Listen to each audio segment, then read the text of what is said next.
मित्रों नमस्कार। मैं रवि प्रकाश पांडे भाषा व्याकरण अध्ययन नामक चैनल में आपका स्वागत करता हूं। मित्रों, इस चैनल के अंतर्गत मैं दो भाषाओं संस्कृत और अंग्रेजी के व्याकरण से संबंधित वीडियोस पोस्ट करता हूं ताकि लोगों को, बच्चों को लाभ मिल सके। अतः इस चैनल के अंतर्गत आप दोनों प्रकार के व्याकरणों से संबंधित वीडियोस प्राप्त कर सकते हैं, देख सकते हैं। मित्रों, इस चैनल के अंतर्गत भाषा व्याकरण अध्ययन नामक चैनल के अंतर्गत आज मैं संस्कृत व्याकरण में व्यंजनों के प्रकार की चर्चा करूंगा। व्यंजन कितने प्रकार के होते हैं, क्योंकि इससे पहले मैंने माहेश्वर सूत्रों के विषय में चर्चा किया था, अभी उनको केवल मैंने गिनाया है। आपने देखा होगा शायद हमारा वीडियो, नहीं देखा है तो डिस्क्रिप्शन में लिंक है, उसको आप क्लिक करके पिछला वीडियो देख सकते हैं। और उसमें मैंने माहेश्वर सूत्र, जो कि व्याकरण के मूल आधार हैं, उसी पर व्याकरण का भवन तैयार होता है, तो उसमें वर्णों का संकलन किया गया है। तो उन्हीं वर्णों में दो प्रकार के वर्ण होते हैं, एक स्वर और दूसरा व्यंजन। तो स्वरों के विषय में अभी मैंने चर्चा नहीं किया, उसके विषय में अलग वीडियो बनाऊंगा। अभी मैं व्यंजन की चर्चा कर देता हूं, क्योंकि व्यंजनों का ही विशेष उसमें महत्व है। ताकि महत्व तो नहीं कह सकते, महत्व तो सबका बराबर है, लेकिन व्यंजनों मतलब माहेश्वर सूत्र को याद कराने की विधि, मैं सरलतम विधि के विषय में आपको वीडियो के द्वारा बताऊंगा। तो उसमें व्यंजनों के विषय में जान लेना आवश्यक है, इसलिए व्यंजन के प्रकार आप पहले जान लें, तब फिर आगे देखेंगे। तो व्यंजन छोटे कक्षाओं में मित्रों हम बता देते हैं कि व्यंजन कहते किनको हैं। जिनका उच्चारण स्वतंत्र रूप से नहीं हो सकता उनको हम व्यंजन कह देते हैं। साहित्य शास्त्र में तो व्यंजन के विशिष्ट अर्थ ऊपर की क्लासेस में पढ़ाए जाते हैं, उसमें मैं नहीं जाऊंगा, क्योंकि ये बच्चों से संबंधित वीडियो है।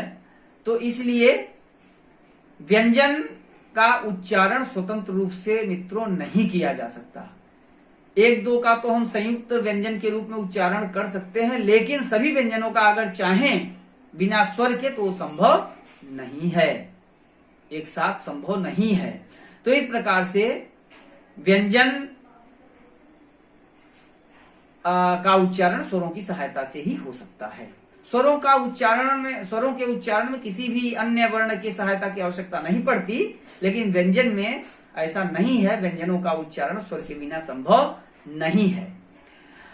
व्यंजनों का जो उच्चारण काल है वो अर्धमात्रा का माना गया है, मतलब जिन व्यंजनों के उच्चारण में आधा मात्रा का समय लगता है। वर्णों के उच्चारण के विषय में मैं स्वरों के संबंध में चर्चा करूंगा, तो आपको समझ में आ जाएगा। बस इतना जान लीजिए कि व्यंजनों के उच्चारण में अर्ध मात्रा का समय लगता है। तो इस प्रकार से मित्रों, अब हम व्यंजनों के प्रकार पर आते हैं। व्यंजन 4 प्रकार के होते हैं। व्यंजनों को 4 भागों में बांटा गया है। सॉरी।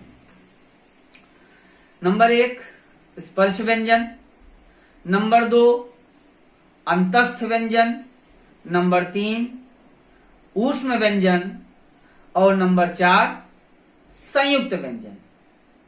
तो मित्रों, इस पूरे प्रकरण को, व्यंजन के भागों को हम 2 वीडियोस के अंदर पोस्ट करेंगे। तो ये हमारा व्यंजन के प्रकार भाग 1 है।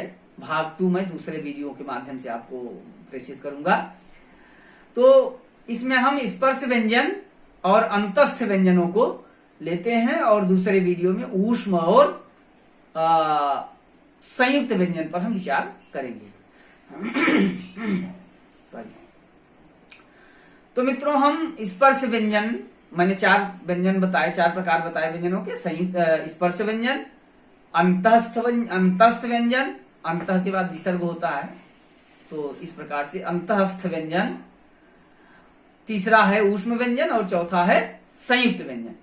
तो हम स्पर्श व्यंजन को लेते हैं। स्पर्श व्यंजन किसको कहते हैं? स्पर्श व्यंजनों की संख्या मित्रों 25 है। आपने देखा होगा, जान लीजिए कि क से लेकर के ज्ञ तक के जो वर्ण हैं वो व्यंजन कहे जाते हैं। क से लेकर के ज्ञ तक वर्णमाला में, हिंदी वर्णमाला में अ से लेकर के ओ तक तो स्वर हो गए, और क से जो प्रारंभ होता है, क से लेकर के ज्ञ तक, ये व्यंजन होते हैं। इनमें क से लेकर के म तक के स्पर्श व्यंजन कहे जाते हैं। कादयो मावसाना, ऐसा शास्त्र में कहा गया है। क से लेकर के म तक, अर्थात क ख ग घ ङ छ छ ज झ ञ ट ठ ड ढ ण त थ द ध न प फ ब भ म, ये क से लेकर के म तक के जो वर्ण हैं, व्यंजन हैं, ये स्पर्श व्यंजन कहे जाते हैं।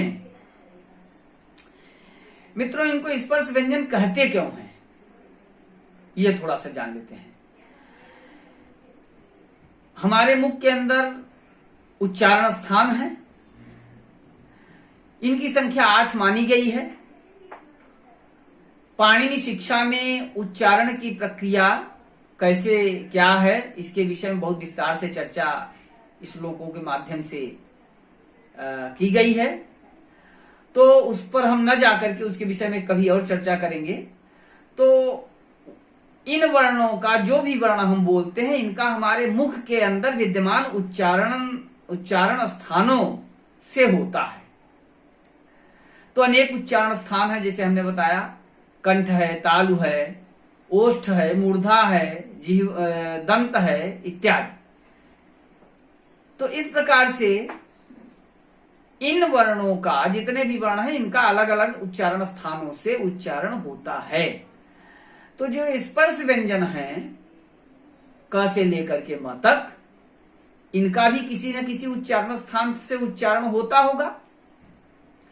तो इन वर्णों का उच्चारण जिन स्थानों से होता है, उन स्थानों को जिह्वा स्पर्श करती है, इसलिए हम इन व्यंजनों को स्पर्श व्यंजन कहते हैं। समझिएगा, इन व्यंजनों को स्पर्श व्यंजन क्यों कहते हैं। सभी व्यंजनों को जिह्वा स्पर्श नहीं, उच्चारण में सभी व्यंजनों के उच्चारण में जिह्वा स्पर्श नहीं करती। ये जो स्पर्श व्यंजन हैं, इनके उच्चारण करते समय जीभ हमारी उन उच्चारण स्थानों को स्पर्श करती है, तो इसलिए इनको हम उच्चारण स्पर्श व्यंजन कहते हैं।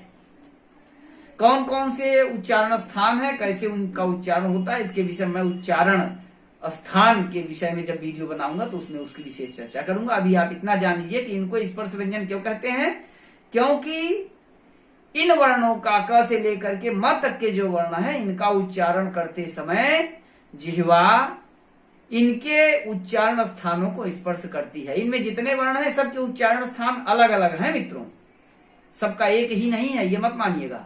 तो सबके उच्चारण स्थान अलग अलग हैं। इसको मैं उच्चारण स्थान से संबंधित जब वीडियो में चर्चा करूंगा तो उसमें इसका वर्णन किया जाएगा।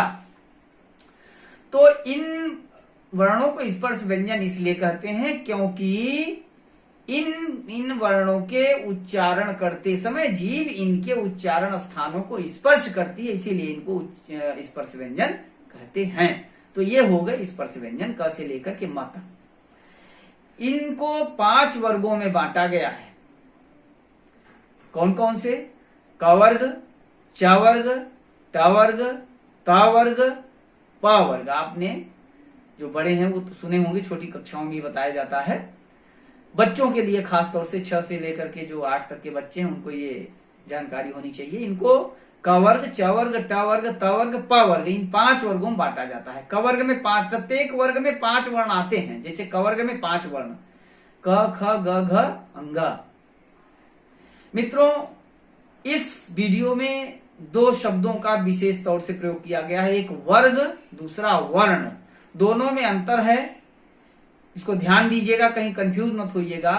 वर्ण अलग है और वर्ग अलग है। वर्ण में स्वर और व्यंजन ये वर्ण है, तो इसकी मैंने चर्चा किया। अब मैं वर्ग बताने जा रहा हूं। तो इन स्पर्श व्यंजनों को 5 वर्गों में बांटा गया है। 5 वर्ग कौन कौन से हैं? मैंने बताया क वर्ग। क वर्ग के अंतर्गत 5 वर्ण आते हैं, 5 वर्ण आते हैं। क ख ग घ अंग। एक वर्ग में 5 वर्ण। चवर्ग में 5 वर्ण, च छ ज झ ञ। टवर्ग में 5 वर्ण, ट ठ ड ढ अण।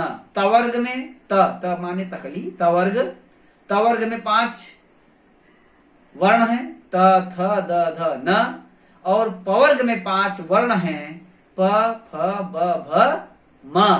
तो इस प्रकार से मित्रों इन स्पर्श व्यंजनों को 5 वर्गों में बांटा गया है। कवर्ग, चवर्ग, टवर्ग, तवर्ग, पवर्ग। टवर्ग और तवर्ग को सुनने में वीडियो में आपको एक जैसा लगता होगा, तो दोनों अलग हैं। टवर्ग माने ट से टमाटर जिसको बोलते हैं हम, और तवर्ग अलग है, त माने तकली। तो तवर्ग में भी 5 आते हैं, त थ द ध न, और टवर्ग में भी 5 आते हैं, ट ठ ड ढ अण। तो इस प्रकार से मित्रों स्पर्श व्यंजन के अंतर्गत ये 25 वर्ण आते हैं।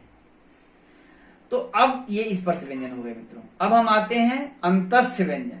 अंतस्थ व्यंजन के अंतर्गत मित्रों 4 वर्ण आते हैं। यणो अंतस्था, य व र ल, ये 4 वर्ण अंतस्थ व्यंजन के अंतर्गत आते हैं। कौन कौन से? य, जिसको आप यज्ञ कहते हैं, य, र रथ, ल माने लट्टू, और व, य व र ल, य माने यज्ञ, व माने वट, य व र माने रथ, और ल माने लट्टू। य व र ल, ये 4 वर्ण अंतस्थ व्यंजनों के अंतर्गत आते हैं। तो इस प्रकार से मित्रों स्पर्श और अंतस्थ ये 2 भेद इसमें हमने कवर किया।